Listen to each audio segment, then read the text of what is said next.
ഇന്നതേ നമ്മുടെ പാറും ജോനൂട്ടനൊക്കെ ആയിട്ട് ഒരു കല്യാണത്തിന് വന്നേക്കാണ്. ഞങ്ങളുടെ അനിയൻ ബേസലിൻ്റെ കല്യാണമാണ് ഇന്ന് ഇവിടെ നടക്കുന്നത്. അപ്പോൾ വന്നപ്പോൾ തന്നെ അവിടെ വെൽക്കം ഡ്രിങ്കും കാര്യങ്ങളൊക്കെ ഉണ്ടായിരുന്നു. ഒരു ജ്യൂസൊക്കെ എടുത്ത് കുടിച്ച് ഞാൻ പതിയത് എല്ലാവരുമായിട്ട് ഹോളിൻ്റെ അകത്തേക്ക് കയറി ചെന്നപ്പോൾ നമ്മുടെ കേക്ക് കട്ടിങ്ങും കാര്യങ്ങളൊക്കെ നടക്കുന്നതാണ് നിങ്ങൾ ഈ കാണുന്നത്. അതൊക്കെ കഴിഞ്ഞ് ഞങ്ങളിതേ പതിയെ ഫുഡ് കഴിക്കാനായിട്ടിരുന്നു.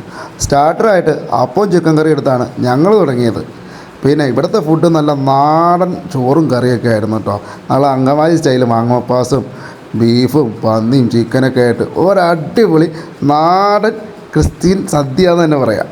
അപ്പോൾ അതെല്ലാം കഴിച്ച് ഞങ്ങളിങ്ങനെ ആസ്വദിച്ച് ഭക്ഷണമൊക്കെ കഴിച്ച് മറ്റുള്ള വിശേഷങ്ങളൊക്കെ പറഞ്ഞ് അങ്ങനെ ഇരുന്ന് കഴിച്ചൊക്കെ കഴിഞ്ഞ് ഇതേ ഫുഡെല്ലാം കഴിച്ച് ആസ്വദിച്ച് നമ്മളിതേ പതിയെ പുറത്തേക്ക് ഇറങ്ങി കേട്ടോ. പുറത്തേക്ക് ഇറങ്ങി ചെന്നപ്പോഴേക്കും അവിടെ അടിപൊളിയായിട്ടൊരു ഡെസേർട്ടും കാര്യങ്ങളൊക്കെ സെറ്റ് ചെയ്തിട്ടുണ്ട്. എന്നാൽ പിന്നെ ഒരു ഐസ്ക്രീം കഴിക്കാമെന്ന് പറഞ്ഞാൽ അവിടെ നിന്ന് ഐസ്ക്രീമൊക്കെ എടുത്ത് കഴിച്ചു. പിന്നെ ഈ ഒരു കല്യാണത്തിൻ്റെ മൊത്തം അറേഞ്ച്മെൻറ്റും ചെയ്തിരിക്കുന്ന മാളയിലുള്ളൊരു ടീമാണ്. നല്ല അങ്കമാലി സ്റ്റൈലും തൃശ്ശൂർ സ്റ്റൈലും മിക്സ് ആക്കിയിട്ടുള്ളൊരു ഫുഡും സെറ്റപ്പൊക്കെ ആയിരുന്നു. അങ്ങനെ അതെല്ലാം കഴിച്ച് ഞാൻ അവിടെ ഇരിക്കുമ്പോഴാണ് നമ്മുടെ ജോനൂട്ടനും കുഞ്ഞും കൂടെ ഓടിക്കളിക്കുന്നത്. ജോനൂട്ടനും പിന്നെ കുഞ്ഞുവിനെ കിട്ടിക്കഴിഞ്ഞാൽ ഇങ്ങനെ ഓടിക്കളിയും കാര്യങ്ങളൊക്കെ ഉള്ളതാണ്. അങ്ങനെ അവരവിടെ കുറേ നേരമൊക്കെ ഓടിക്കളിച്ചതിന് ശേഷം ഞങ്ങൾ പതിയെ വീട്ടിലേക്ക് വന്നിട്ടോ. അപ്പോൾ അന്ന് തന്നെയാണ് നമ്മുടെ പാറക്കുട്ടിയുടെ ബർത്ത്ഡേ. അപ്പോൾ അതിന് വേണ്ടിയിട്ട് ഞങ്ങൾ കല്യാണം കഴിഞ്ഞ ഉടനെ നമ്മുടെ ടിനോൻ്റെ വീട്ടിലേക്ക് വന്നായിരുന്നു.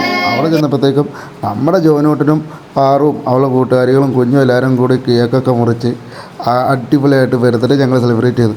പിന്നെ എല്ലാവരും പാറുവിന് ഗിഫ്റ്റൊക്കെ കൊടുത്തപ്പോഴത്തേക്കും ഭയങ്കര സന്തോഷമായി. പിന്നെ അവിടെ നിന്ന് നമ്മുടെ ജോനൂട്ടനും അവരെ കൂടി നല്ല കളിയും കാര്യങ്ങളൊക്കെ കഴിഞ്ഞ് കുറച്ച് വൈകിയാണ് ഞങ്ങൾ പോകുന്നത്. അപ്പോൾ ഇന്നത്തെ ഒരു വീഡിയോ ഇത്രയേ ഉള്ളൂ. അടുത്തൊരു വീഡിയോ എന്ത് വേണമെന്നുള്ളത് നിങ്ങൾ കമൻറ്റ് ചെയ്യണം കേട്ടോ.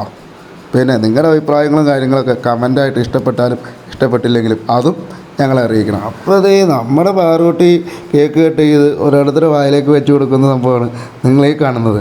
അതിനിടയ്ക്ക് ജോനൂട്ടനതേ കേക്ക് കൊടുക്കാമെന്ന് കിട്ടും. ജോനൂട്ടൻ തിരിഞ്ഞ് മാറിക്കൊണ്ടിരിക്കുക. പിന്നെ അവസാനം ടീന അവന് കേക്ക് കൊടുത്തപ്പോഴത്തേക്കും അവൻ കഴിച്ചു കേട്ടോ. അങ്ങനെ ഞങ്ങളെല്ലാവരും കേക്ക് കട്ടിങ് കഴിഞ്ഞ് ഭക്ഷണം കഴിക്കാനായപ്പോഴത്തേക്കും ജോനൂട്ടൻ ഫസ്റ്റ് തന്നെ കയറി ടേബിളിൻ്റെ മുകളിലിരുന്ന് പുള്ളിയുടെ സ്ഥാനം പിടിച്ച് പുള്ളി ഇതേ കഴിക്കുന്നതാണ് ഈ കാണുന്നത്. അപ്പോൾ ഓക്കെ, ബൈ ബൈ.